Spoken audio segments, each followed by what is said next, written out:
prosecutors have all of the discretion when it comes to our justice system.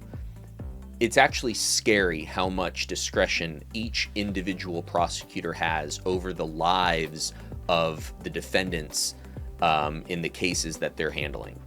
So one of the things that people fail to realize is that there is a huge range of potential punishment that every prosecutor has the discretion to choose between.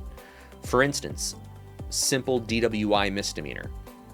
In Texas, if it's a Class B misdemeanor DWI, the prosecutor can make choices ranging from everything from dismissing the case completely to sentencing your client to 6 months in county jail, and everything in between.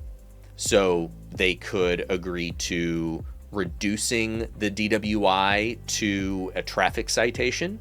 They could agree to a deferred probation agreement where your client doesn't have to do any jail time. They complete some coursework and some alcohol awareness classes, etc., maybe do some community service, and then the case gets dismissed. They could allow your client to get into a pretrial diversion program, or DWI court is what we call it, where again they complete some coursework that is taught to them by state agencies, and then it results in a dismissal, all the way through 6 months in jail.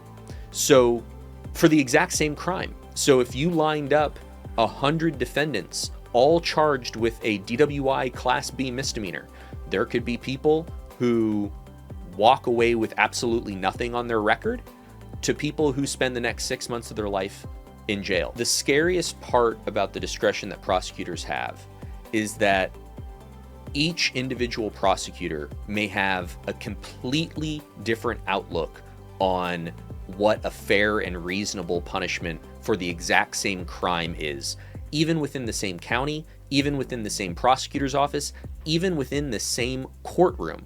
There could be 2 different prosecutors. One could be more strict than the other, and your case is randomly assigned to either of them. And if you get unlucky, you end up with the strict prosecutor, and you may have your life completely ruined. And if you're lucky, it may end up with the more lenient prosecutor who lets you off with a slap on the wrist. And all of that is completely up to chance, and you have very little control over.